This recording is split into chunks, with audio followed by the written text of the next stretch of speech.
ക്ലാസ്സിൽ നമ്മൾ ഡിസ്കസ് ചെയ്യാൻ പോകുന്നത് pros and cons analysis. Pros and cons എന്ന് പറഞ്ഞാൽ എന്താണ്? അഡ്വാൻറ്റേജസും ഡിസഡ്വാൻറ്റേജസും. Benjamin Franklin is the founding father of pros and cons analysis. Pros and cons analysis is a decision-making tool that involves evaluating the potential benefit and drawback of different options in order to determine the best course of action. അതായത് ഒരു decision എടുക്കുന്നതിന് മുമ്പ് അതിൻ്റെ ബെനിഫിറ്റും ഡ്രോബാക്സും analyse ചെയ്യുക, അത് evaluate ചെയ്യുക, അതിനുള്ള ഒരു ടൂളാണ് pros and cons analysis. To conduct pros and cons analysis, first identify the different options available and list the potential benefit and drawback of each option. ആദ്യം ഏതൊക്കെ ഓപ്ഷനാണെന്ന് ഐഡൻറ്റിഫൈ ചെയ്യുക, അതിൽ അഡ്വാൻറ്റേജസ് എന്താണ്, ഡിസഡ്വാൻറ്റേജസ് എന്താണ്, എന്നിട്ട് അതിനെ ലിസ്റ്റ് ഔട്ട് ചെയ്യുക. Then compare the pros and cons of each options to determine which one is most favorable based on goals and priority. എന്നിട്ട് ഒരു ഓർഗനൈസേഷൻ്റെ ഗോൾസും അവരുടെ പ്രയോറിറ്റീസും അനുസരിച്ച് ഏതാണോ ഏറ്റവും സൂട്ടബിൾ അതിനെ നമ്മൾ തിരഞ്ഞെടുക്കുന്നു. Consideration of both positive and negative aspect of each option make a better, rounded and informed decision. അങ്ങനെ പോസിറ്റീവ് നെഗറ്റീവ് ആസ്പെക്ട്സ് ഓരോ ഓപ്ഷൻ്റെയും നമ്മൾ കണ്ടെത്തുന്നതിലൂടെ നല്ലൊരു ഡിസിഷൻ എടുക്കാനായിട്ട് സാധിക്കുന്നു. ഇതിൻ്റെ എന്തൊക്കെയാണ് ഇതിൻ്റെ സ്റ്റെപ്സ് അല്ലെങ്കിൽ overview of pros and cons analysis നോക്കാം. Identify option. ആദ്യം ഓപ്ഷൻസ് ഐഡൻറ്റിഫൈ ചെയ്യുക. ലിസ്റ്റ് പ്രോസ്, അതായത് അതിൻ്റെ അഡ്വാൻറ്റേജസ് ലിസ്റ്റ് ചെയ്യുക. List cons, disadvantages list out ചെയ്യുക. ഇവാലുവേറ്റ് ആൻഡ് കമ്പയർ, എന്നിട്ട് ഇതിനെ തമ്മിൽ ഇവാലുവേറ്റ് ചെയ്യുക, കമ്പയർ ചെയ്യുക, ഒരു നല്ല സൊല്യൂഷൻ കണ്ടെത്തുക. ഇതിന് അഡ്വാൻറ്റേജസ് എന്തൊക്കെയാണെന്ന് നോക്കാം. Clarity and organisation. It offers a clear and concise way to identify and document the various factors that influence decision making process. ഇത് ഒരു ക്ലിയർ പിക്ചർ കൊടുക്കുന്നു. Help to make rational decision. It helps to make decision objectively. By listing both advantages and disadvantages of each option, we will be able to consider our choices impartially. അതായത് rational ആയിട്ട് അല്ലെങ്കിൽ പാഷ്വാലിറ്റി ഇല്ലാതെ നമുക്ക് decision എടുക്കാൻ സാധിക്കുന്നു. Save time. The pros and cons list provide a very effective way for the individual to weigh option, especially in complex decision involving several factors. Organizing information in such a clear and concise manner help to make the decision and avoid unnecessary deliberation. Decision makers can quickly look through the advantages and disadvantages of option. ഇങ്ങനെ ഒരു analysis നടത്തുന്നതിലൂടെ ഒരു decision മേക്കർക്ക് വേഗത്തിൽ തന്നെ എന്തൊക്കെയാണ് advantage എന്തൊക്കെയാണ് disadvantages എന്ന് പെട്ടെന്ന് മനസ്സിലാക്കാനും അതിനനുസരിച്ച് ഒരു തീരുമാനം എടുക്കാനും സാധിക്കുന്നു. Evaluate all factors. It makes to consider various factors while making decision. They consider cost, time and feasibility. By considering all relevant factors, better decision can be taken with both short-term and long-term implication. എല്ലാ ഫാക്ടേഴ്സും കണക്കാക്കുന്നതിലൂടെ നല്ല രീതിയിലുള്ള decision എടുക്കാൻ സാധിക്കുന്നു. Objectivity. By listing the benefit and drawback of each option, personal biases and emotions can be removed. ഓരോ ഓപ്ഷൻ്റെയും അഡ്വാൻറ്റേജസും ഡിസഡ്വാൻറ്റേജസും കണ്ടുപിടിക്കുന്നതിലൂടെ പേഴ്സണലായിട്ടുള്ള പക്ഷാഭേദങ്ങൾ അല്ലെങ്കിൽ പേഴ്സണലായിട്ടുള്ള താല്പര്യങ്ങൾ അവിടെ നടക്കില്ല. Clarity. Pros and cons analysis help to clarify the trade-off involved in each option, making it easier to understand the full picture and make a more informed decision. Clear കട്ടായിട്ട് അവർക്ക് ഒരു decision എടുക്കാൻ സാധിക്കുന്നു. Improve decision making. By considering both the positive and negative aspect of each option, a more well-rounded and informed decision can be made. Increase confidence. By thoroughly examining the options, we can increase confidence in the decision make, knowing that we consider all of the relevant factors. എല്ലാ ഫാക്ടേഴ്സും നമ്മൾ സൂക്ഷ്മമായിട്ട് പരിശോധിക്കുന്നതിലൂടെ നമുക്ക് confidence അവരുടെ ഉയർത്താനായിട്ട് സാധിക്കുന്നു. Better outcome. By making decisions that are based on the thorough evaluation of the pros and cons, decision makers are more likely to make choices that lead to better outcome. It helps to see the benefit of cost of decision and when and how good things might happen. It can also help to recognize possible risk down the road. ഇതിലൂടെ ഇങ്ങനെ ഒരു decision എടുക്കുന്നതിലൂടെ അവർക്ക് വരാനുള്ള റിസ്കുകൾ possible ആയിട്ടുള്ള റിസ്കുകൾ analyse ചെയ്യാൻ സാധിക്കുന്നു. ഇതിൻ്റെ ഡിസഡ്വാൻറ്റേജസ് എന്തൊക്കെയാണെന്ന് നോക്കാം. It fail to show the interdependence between factors. അതായത് ഓരോ ഫാക്ടേഴ്സ് തമ്മിലും പരസ്പര ബന്ധമുണ്ടാവും. അത് അവിടെ കാണിക്കാനായിട്ട് അവർ ആ പരസ്പര ബന്ധം അവിടെ കാണിക്കാൻ സാധിക്കുന്നില്ല. There are chances that different people may assign different weight to same factors, hence making different conclusion. അതായത് പല ആളുകളായിരിക്കും ഈ ഓരോരോ അനാലിസിസ് ചെയ്യുന്നത്. ചിലപ്പോൾ ഒരാൾക്ക് കിട്ടുന്ന ആൻസർ ആയിരിക്കില്ല അടുത്ത ആൾക്ക് കിട്ടുക. അപ്പോൾ അതിൽ അവരുടെ ഒരു കൺഫ്യൂഷനും കോൺഫ്ലിക്റ്റും വരാൻ സാധ്യതയുണ്ട്. It may lack context. This make it difficult to assess the relative significance of each factor. അതായത് ഓരോ ഫാക്ടേഴ്സിൻ്റെയും പ്രാധാന്യം പൂർണ്ണമായും കണക്കിലെടുക്കാൻ സാധിക്കില്ല. It may not consider certain external factors which are significantly impact decision outcomes. There is a chance that too many factors and data are confused to make decision making progress longer. അതായത് ഒരുപാട് ഡാറ്റാസും കാര്യങ്ങളും ഉണ്ടെങ്കിൽ നമുക്ക് decision making process നീണ്ടുപോകാനും ഒരുപാട് സമയമെടുക്കാനും കാരണമാകുന്നു. Next one, pestle analysis. Pestle analysis is a tool that helps the business and organization to identify external factors that may impact them. Pestle analysis can help identify the risk factors. ഏതൊക്കെ factors ആണ് external factors ആണ് ഇതിൽ വരുന്നത്? Political, economic, social, technological, legal and environmental factors ആണ് ഇതിൽ വരുന്നത്. SWOT അനാലിസിസിൽ എന്തായിരുന്നു? Strength, weakness, opportunity and threats. അത് ഇൻറ്റേർണൽ പ്രോസസ്സിനെയാണ് ഫോക്കസ് ചെയ്തതെങ്കിൽ ഇത് ഒരു ഓർഗനൈസേഷനിലെ എക്സ്റ്റേണൽ പ്രോസസ്സിനെയാണ് ഇത് ഫോക്കസ് ചെയ്യുന്നത്. അതിൽ ഏതൊക്കെയാണ് പെടുന്നത്? Political, economic, social, technological and legal. A pestle analysis examine how political, economic, social, technological, legal and environmental external factors effect the business in an organisational decision. എങ്ങനെയൊക്കെയാണ് ഈ ഒരു ഫാക്ടേഴ്സൊക്കെ ഒരു ഓർഗനൈസേഷൻ ഡിസിഷനിൽ ഇൻഫ്ലുവൻസ് ചെയ്യുന്നതെന്നാണ് ഈ അനലൈസിലൂടെ നമുക്ക് മനസ്സിലാക്കാൻ സാധിക്കുന്നത്. അതിൽ പൊളിറ്റിക്കൽ ഫാക്ടേഴ്സ് ഏതൊക്കെയാണ്? Government, trade, tax policies, general political issue, change in leadership, regulation and political trend. ഇതെല്ലാം പൊളിറ്റിക്കൽ ഫാക്ടേഴ്സിൽ വരും. ഇനി എക്കണോമിക് ഫാക്ടേഴ്സിൽ വരുന്നത് inflation, interest rate, exchange rate, economic growth, unemployment levels. Social ഫാക്ടേഴ്സിൽ വരുന്നതാണ് lifestyle trend, education level, age distribution, general attitude, consumer behaviour, health, family, population size, അങ്ങനെ അതെല്ലാം സോഷ്യൽ ഫാക്ടേഴ്സിൽ വരും. ടെക്നോളജിക്കൽ ഫാക്ടേഴ്സ് ആണെങ്കിൽ ഏതൊക്കെയാണ്? E commerce, cyber security threat, emerging technology, big data, computing, AI, machine learning, supply chain, ഇതെല്ലാം വരുന്നതാണ് technological ഫാക്ടേഴ്സിൽ. Legal factors എന്ന് പറഞ്ഞാൽ labour law, consumer law, market regulation, health and safety, import export regulation, anti competitive practices. Environmental ഫാക്ടേഴ്സിൽ വരുന്നതാണ് sustainability, climate change, waste management, environment regulation, consumer environmental awareness. PESTLE അനാലിസിസിൻ്റെ advantages എന്തൊക്കെയാണെന്ന് നോക്കാം. It is a simple and straightforward framework that is easy to implement into strategic plan. സിമ്പിളും ഒരു straight forward ആയിട്ടുള്ള ഒരു frame വർക്കാണ് pestle analysis.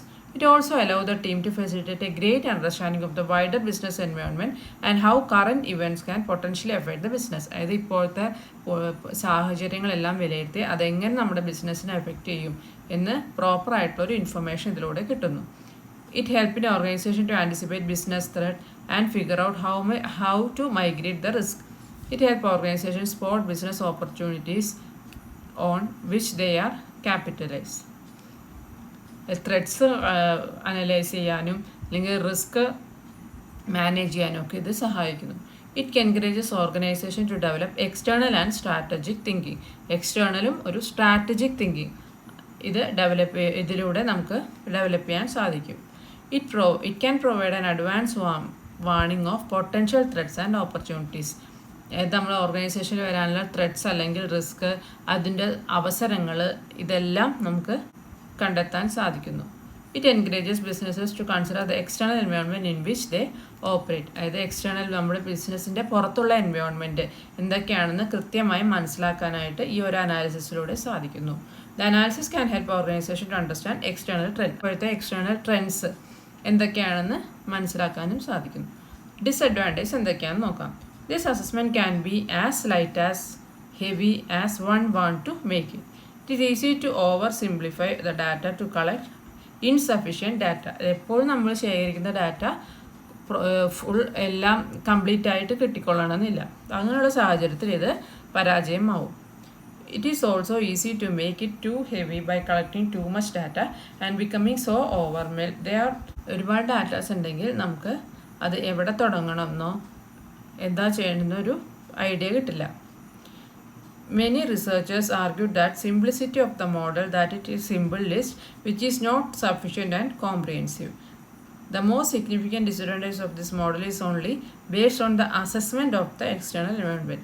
അതായത് ഇത് ഒരു അസസ്മെൻറ്റ് മാത്രം, ഒരു ഊഹാപോഹങ്ങളുടെ പുറത്ത് നടക്കുന്നതായതുകൊണ്ട് അതൊരു വലിയ ഡിസഡ്വാൻറ്റേജ് ആയിട്ട് കണക്കാക്കും. A pestle analysis work on assumption. There is remain a risk of being wrong. അതായത് അസംഷൻ്റെ ഭാഗമായതുകൊണ്ട് തന്നെ നമ്മൾ ഊഹിച്ചെടുക്കുന്നതാണ്, അത് നമുക്ക് റിസ്ക് ഉണ്ടാവാൻ സാധ്യതയുണ്ട്. Next one, cost benefit analysis. Cost benefit analysis is a decision making tool designed to provide information and help decision makers when they face difficulty in allocating source resources. A cost benefit analysis is a process of comparing the projected or estimated cost and benefit associated with the project decision to determine whether it makes sense from the business perspective. അതായത് നമ്മൾ ഒരു estimated കോസ്റ്റും അതിൻ്റെ benefit അല്ലെങ്കിൽ അതിൻ്റെ റിസൾട്ടിൽ വരുന്ന ആ ഒരു കോസ്റ്റും തമ്മിലുള്ള ഒരു കമ്പാരിസൺ ആണ് cost benefit analysis. It involves comparing the decision's cost with the benefit it is expected to generate. ആ ഡിസിഷൻ മേക്കിംഗ് ഉള്ള സമയത്തുള്ള ഒരു കോസ്റ്റും അതിനുശേഷം അത് ജനറേറ്റ് ചെയ്യാൻ ഉപയോഗിക്കുന്ന കോസ്റ്റ് എന്നുള്ള കമ്പാരിസൺ ആണ് ഇത്. By quantifying both cost and benefit, decision makers can evaluate whether the decision is economically viable and make it choice that maximize value.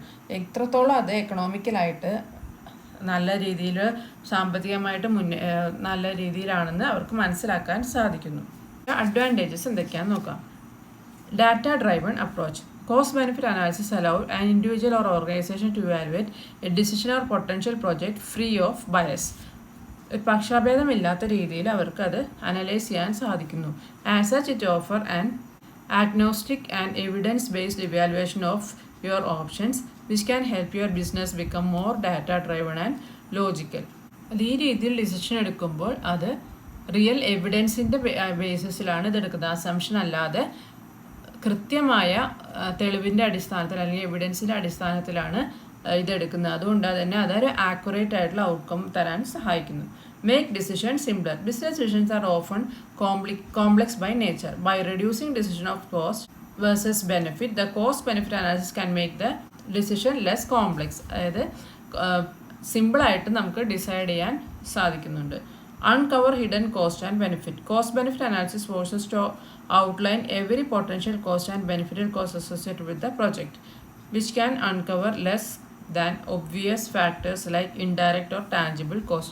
അത് പ്രോപ്പറായിട്ട് അവർ അനലൈസ് ചെയ്യുന്നതിലൂടെ എല്ലാ കണക്കുകളും അതിൽ രേഖപ്പെടുത്താൻ സാധിക്കുന്നു. അതായത് ഇതിൽ ഹിഡൻ കോസ്റ്റ് അല്ലെങ്കിൽ നമ്മൾ പെട്ടെന്ന് കണക്കിൽ പെടുത്താത്ത കോസ്റ്റുകൾ എല്ലാം തന്നെ ഇതിൽ രേഖപ്പെടുത്താൻ കഴിയുന്നതിലൂടെ നമുക്ക് പ്രോപ്പറായിട്ട് എത്രത്തോളമാണ് അവരുടെ കണക്കെന്ന് മനസ്സിലാക്കാൻ സാധിക്കുന്നു, വ്യക്തമായിട്ട് മനസ്സിലാക്കാൻ സാധിക്കുന്നു. ലിമിറ്റേഷൻസ് എന്തൊക്കെയാണ്? Difficult to predict all variable.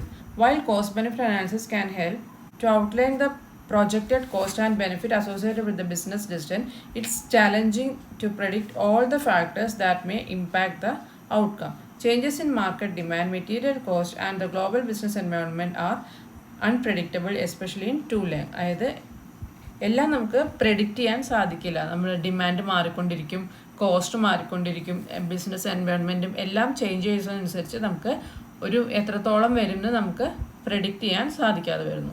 Incorrect data can screw result. The result of the analysis will follow suit if relying on incomplete or inaccurate data to finish cost benefit analysis. നമുക്ക് incomplete to inaccurate ഡാറ്റയാണ് കിട്ടുന്നതെങ്കിൽ നമ്മുടെ analysis correct ആവണമെന്നില്ല.